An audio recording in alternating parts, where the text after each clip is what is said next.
His Excellency, President of the Republic of South Africa, distinguished colleagues, delegates and guests.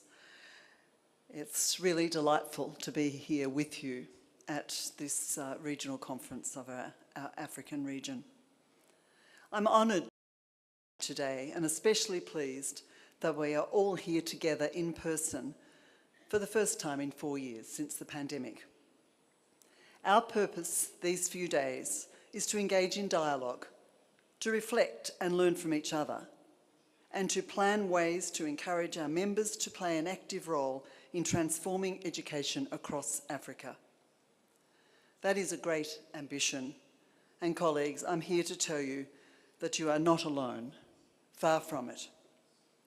In fact, I bring you greetings from your federation and your fellow Education International members in 380 organisations in 180 countries and territories, together representing 32 million teachers and education workers from preschool to university. The issues facing you seem intensely local, but we know they are regional, and we need to understand that they are global as well. I am privileged to visit with our sisters and brothers in member organisations in many parts of the world.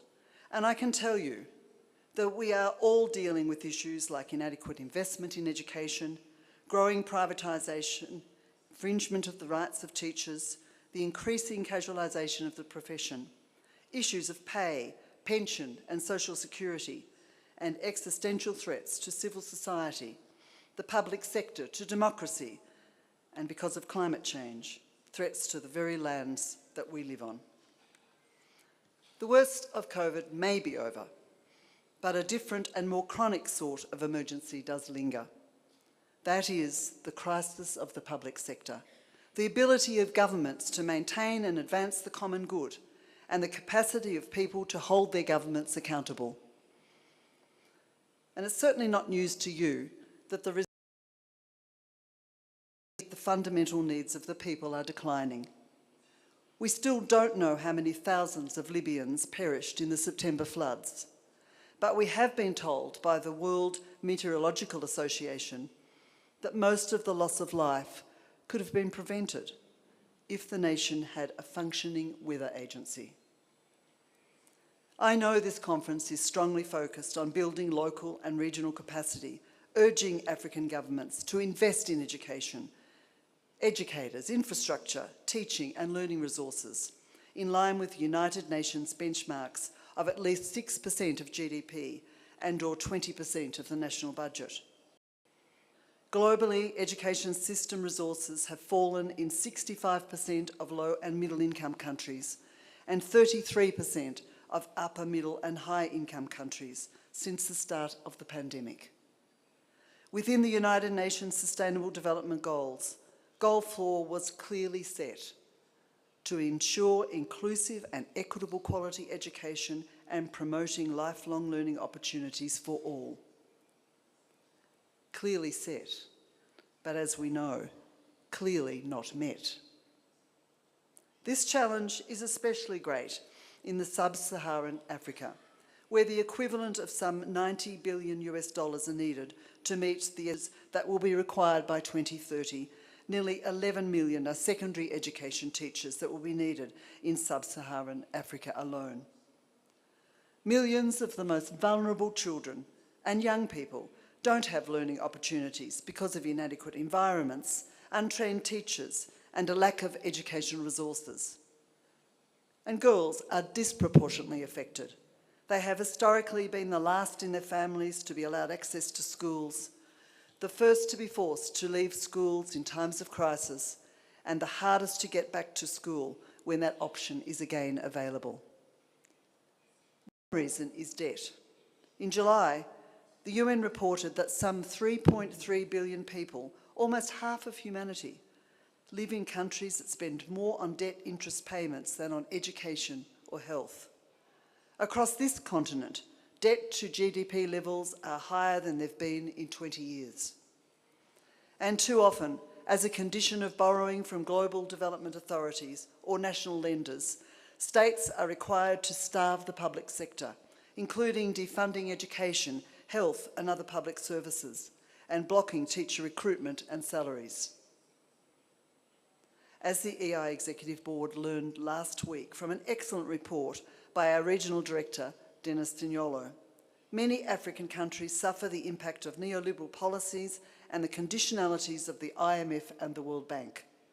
One example that stood out especially is that of Ghana, where $3 billion borrowed from the IMF was conditioned on not increasing either the number of teachers or teacher salaries.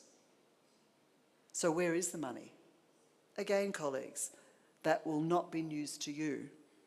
Billions of dollars in uncollected taxes prevent responsible investments in the public good and in economies that provide sustainable and broad-based growth.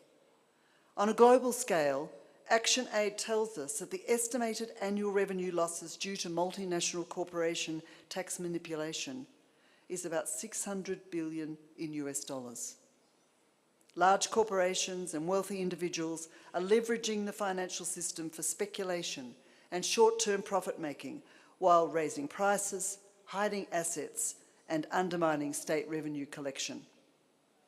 And even though education technology at scale remains largely untested, unregulated, and unproven, school systems with no input from teachers have sent billions of dollars to technology companies.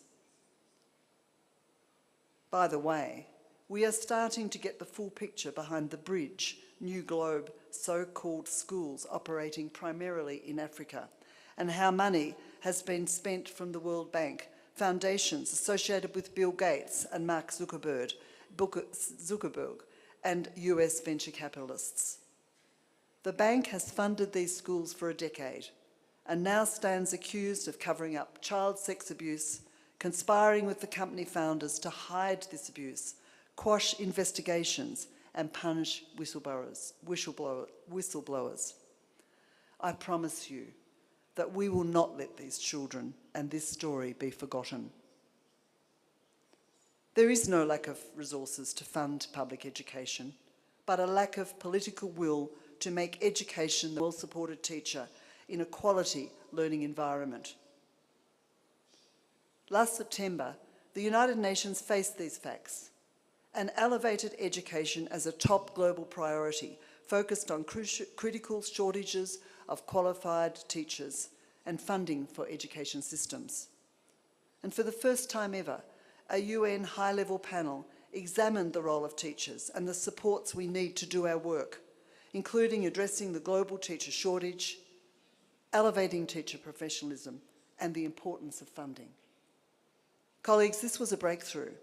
Your message, our message about teachers is leading the global education dialogue.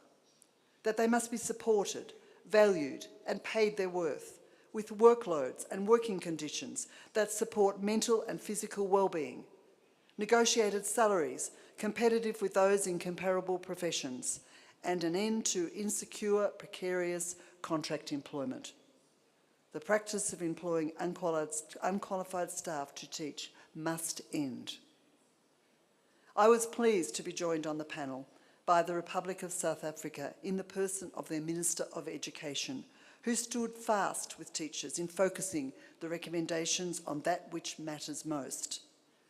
That qualified teachers and education support personnel must be recognised as key partners for transforming education systems and be involved in policy planning through collaboration between governments and education unions.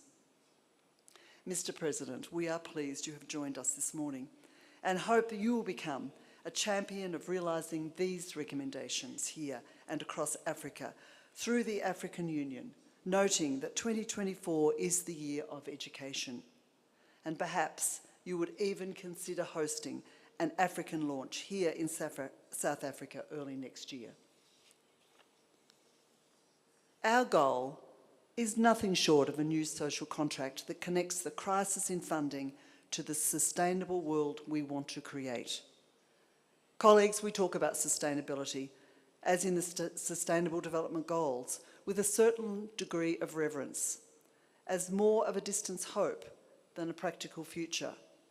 But sustainability is a bedrock principle of our trade unionism, and in turn, fundamental to democracy.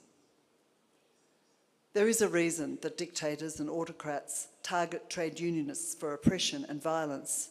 It's because our movement is often the strongest, the best organised and most mobilised on behalf of the principles of democracy, including a vibrant public sector with public education as both a human right and a public good. The theme of this conference states it well: standing together for resilient education systems in times of crises. There is only one a universal human right and priority. There is only one way to get the public's resources for the public good. There is only one way forward to create a sustainable world. That will hold them accountable to fund the future through quality education. Colleagues, that is leadership. That is our challenge and our responsibility. But that is also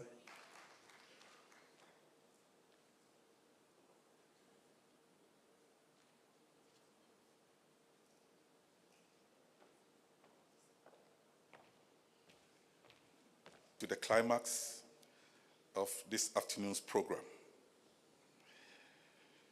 I have the singular honor to invite the Honorable Regina Mwale, the Deputy Minister of Basic Education, Republic of South Africa, to do us the next honors.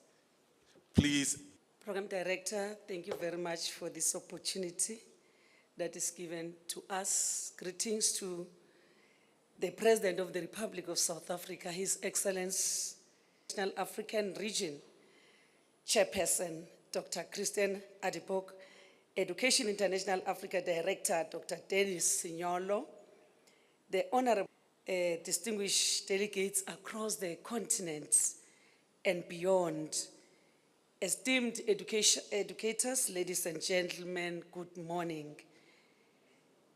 Education International Africa Regional Conference, on behalf of our Honorable Minister, Ms. Angelina Motshekga, who is attending the UNESCO education system in the African continent. This year's theme, Standing Together for Resilient Education System, marked by unpredictability and rapid change. The resilience of our education system is not merely a desirable attribute, opportunities. This balance between steadfastness and adaptability is crucial in ensuring that our educational aspirations that are articulated as guiding pillars of the UNESCO Sustainable Development Goal, SDG of 20, among others, are intended to reorient education system of the world to meet the knowledge, competencies, skills, innovation, and creativity. Number one citizen of our country, South Africa, who, yes, he needs introductions, but due to time, I may not, but he of South Africa. He is a unionist in his own rights. He is a lawyer by profession. He is educated. He is everything. He is the first citizen of the Republic of South Africa. Cyril Ramaphosa to take the podium. Over to you, Mr. President.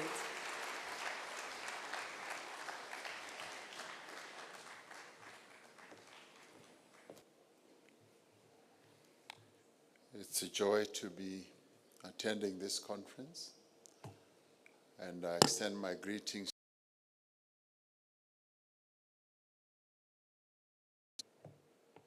who asked to be applauded.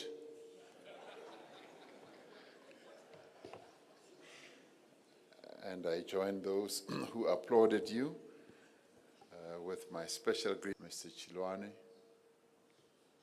and of course the President of Education International. And I also want to greet the Vice President of Education International, Mr. Magwena Maluleke.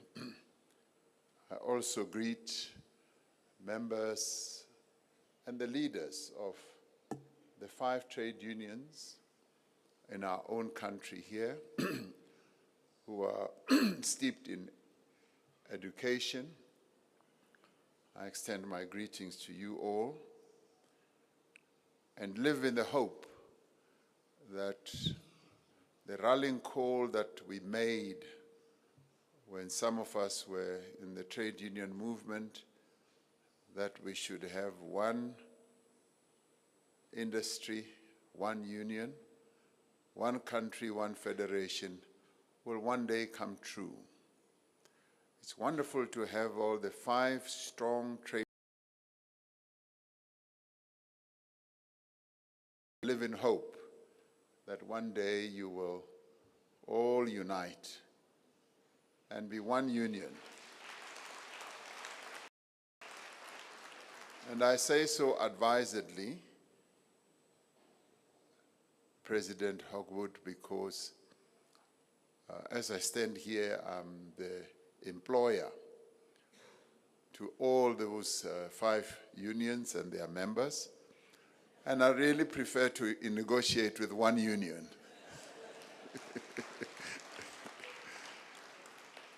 So talking to 5 unions who tend to differ from one issue to another does become challenging. And you know, they are so clever, these 5 unions. They play us off against each other.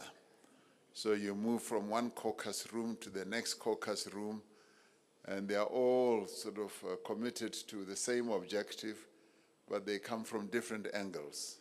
They're very, very clever. So I want to be clever as well against them and only talk to one union. So I live in hope. It's a real privilege to address this 10th Africa Regional Conference of Education International, particularly with its focus on shaping the future of education on our continent, as well as beyond. And the theme of your conference is Standing Together for Resilient Education Systems in Times of Crises. This resonates very well with the various crises that the people of the world have had to face in recent times.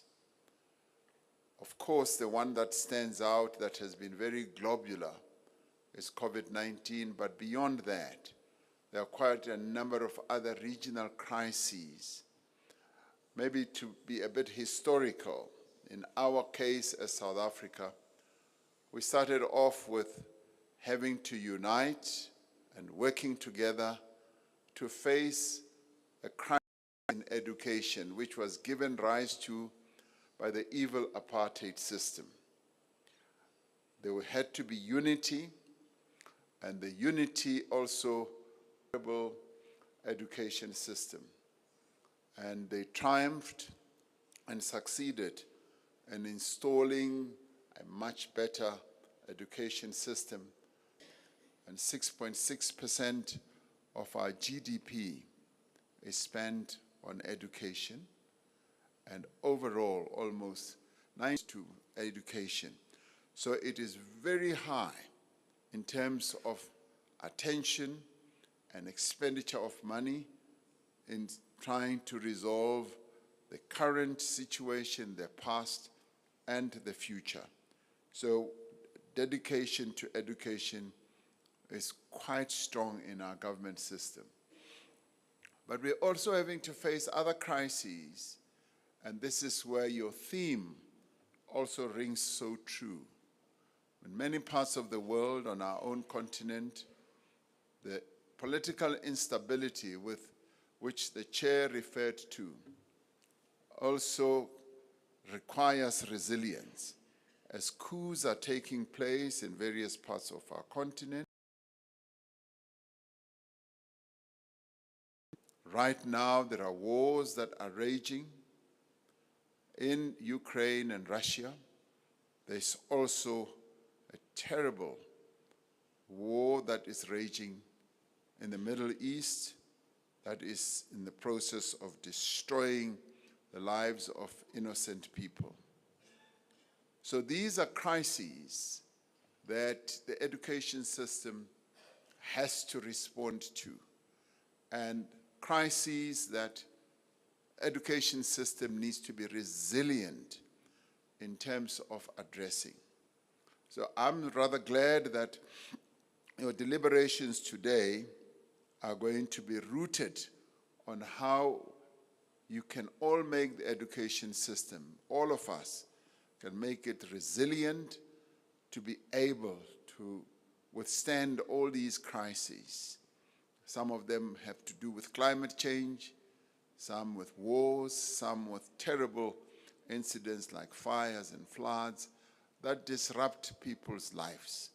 So you couldn't have chosen a better theme for your conference. And I do hope that your deliberations will come up with a number of strategies and actions that will enable the nations of the world, particularly on our own continent, Africa, to be able to navigate our way through all these.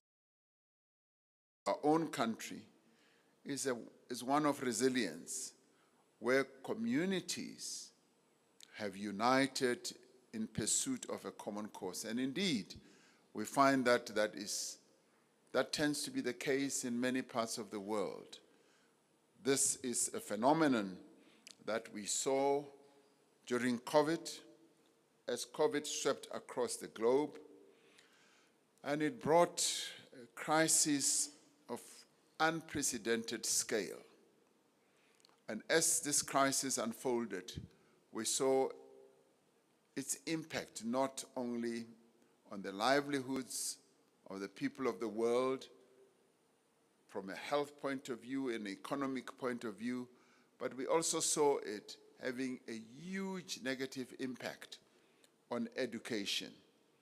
But it was through the resilience of many of you who are in the teaching field, education field, who were able to steer us through this crisis. The pandemic itself hastened digital transformation in a number of countries around the world, and it altered the patterns of work as well as of education. It forced us to confront and appreciate the essential nature of education, also healthcare, revealing both the robustness and the fragility of our societies in the face of hardships. It was heartrending to see young children dying as a result of COVID, but it was also heartrending for parents who knew that the education of their children places where they might never return.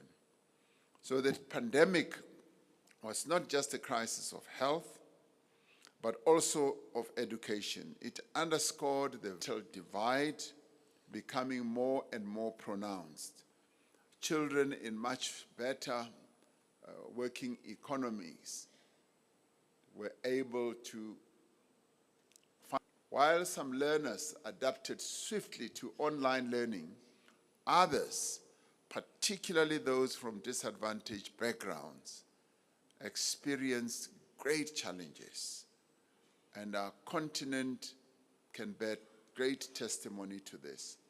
We saw how rural communities and students with disabilities were disproportionately affected by all this, while schooling disrupted inequalities in education were clearly exacerbated.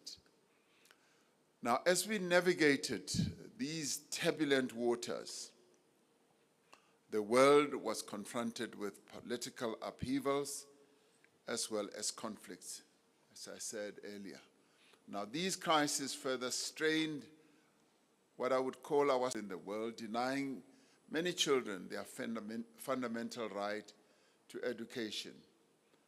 In these times of instability, it is even more critical. Through education, we cultivate respect for human rights, the rule of law, and the principles to a rapidly changing world is one of the most important tasks of the moment or of the day.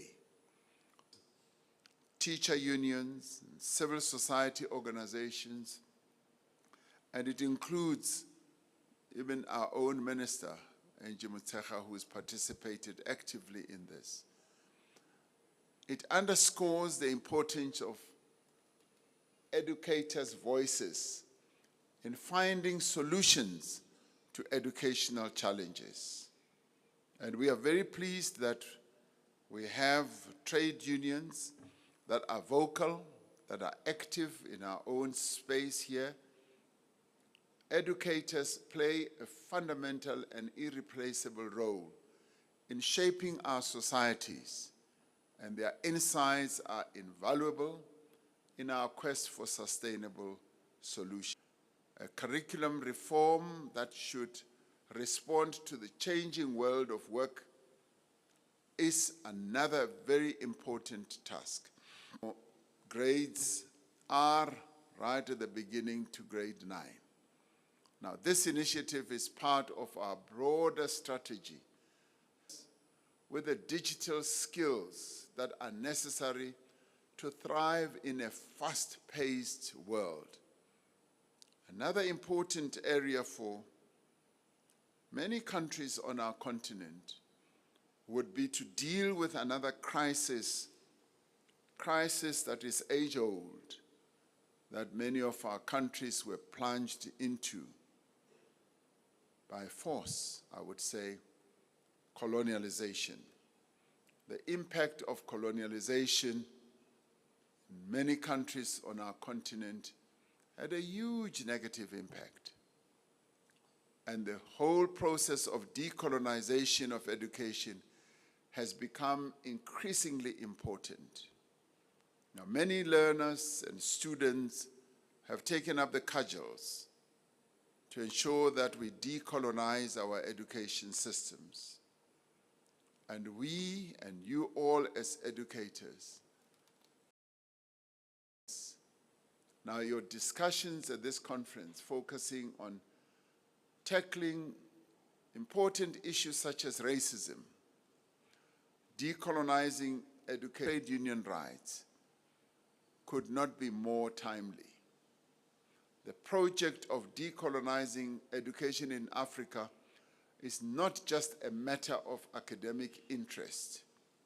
In many ways, it is a pressing need, and others would say it is a life and death matter, because education being so important in the lives of people around the world, it is much more urgent that we should streamline our education system of the colonial type of ideology that infected our education system. We must challenge colonial theories. It requires a shift from a Eurocentric worldview to embrace a more diverse and inclusive perspective. The responsibility to nurture and defend the right to education extends to all parts of society.